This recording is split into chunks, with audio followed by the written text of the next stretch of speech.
Muslims, we have a very natural belief. We have a very close relationship with Allah. It's not like the Church of England or Catholics. We gotta go kiss some Pope's feet or some weird stuff. No, this is all between you and your Creator, right?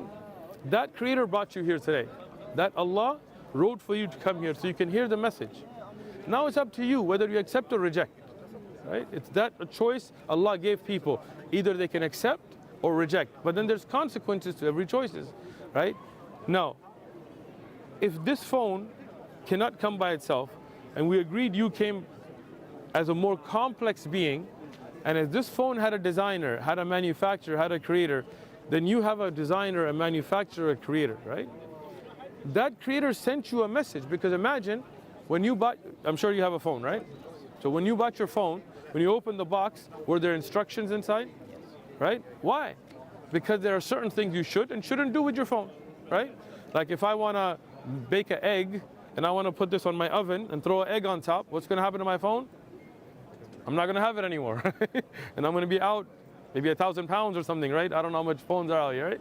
But the manufacturer tells you, hey, don't do that.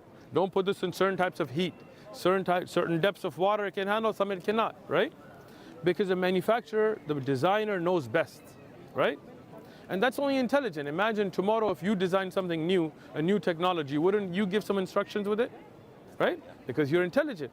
But our Creator is more intelligent than us. He's the most intelligent. He's the most knowing because He created us, right? So that Creator is not going to leave you without guidance. And that guidance is going to come. Just like the Prophet Jesus, he brought a message to his people, not to worship idols, not to worship graven images, to worship none but one Lord, right? Just like that, before him, the Prophet Moses, peace and blessings be upon all the prophets, he brought a message to the people of Israel. Don't worship golden cows, don't worship people, don't worship idols, worship the one God, right? Abraham, same message. Ishmael, same message. Go back, all the way back to Noah, to Adam, same message. From that time till the time of the Prophet Muhammad, peace and blessings be upon all the prophets, they all brought one message. Worship the one true Creator, the one true Lord. Don't worship idols, don't worship people, don't worship prophets. Worship none but that one Lord and follow the Prophet of your time, right? Does that make sense? Imagine, what phone do you have right now? What phone? What kind of phone do you have? Android. Android? 6. Okay, so it's a 6, right? Imagine if you have the instructions from the first or second one. Would that work with the 6th? No, because the 6th has new technologies, there are updates, right? There are things that have changed. So you always want to go with the latest and greatest, right? So now the messages that came over time came to the true prophets. But when people would hide messages, and when they would write things themselves and attribute it to God, then Allah brought the last final message. Wouldn't it make sense to follow the final one? Yes? All this makes sense to you, right? It fits. Right? I know it's a lot to take in, relax. But if it makes sense to you, if you see it to be more common sense, you could say, than to think that a phone came by itself, or a human came by itself, or the universe came by itself, then what would hold you back from accepting such a beautiful message? Nothing? Good. You're on your way to the truth, right? Is there any question you have about Islam that would make you hesitant to be a Muslim? Not that I can think of right now. Don't be shy, relax. We don't get offended, I right? think one of the conversations that we've got, I don't think I had the right, I don't have enough knowledge in it to kind of fully explain what our stance is, but with the LGBTQ kind of like Sure. that sort of stance of what we kind of deem as haram and what we deem as... No problem. Yeah, I think that's one of the conversations. Do you have a question about that? I can answer it, no problem. Not a specific question, really. Just maybe a general view of it and Sure. why you say that it's something like No problem. I got you. So, when we say that there is a creator, right? And we agreed that that creator is more intelligent than us. He knows us better than anybody else. He created us. He designed us, right? So that creator knows better how we would function, right? So that creator sets boundaries for us, right? Like for example, Muslims, we don't allow drinking of alcohol. Why? Somebody might say, I just want to enjoy a little drink, right? But when people drink alcohol, then sometimes they get drunk, get in a car and hit kids, right? I'm sure you guys have drunk driving accidents in the UK. We got plenty in the US, right? Sometimes people get drunk, then they lose their mind and they punch somebody or they get in a fight and they end up doing something they shouldn't because they were drunk, right? Sometimes they end up sleeping with somebody they shouldn't and they regret it the next morning, right? So all these things we see as the evils that come out of drinking, right? So now Allah knew our nature.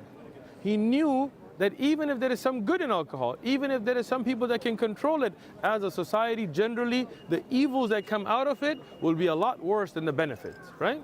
So Allah forbid that for us for our own benefit. That makes sense? Okay. So just like that, when we look at how a species procreates, how does any species procreate? What is the natural way for a species to continue? There is a male, there is a female, right?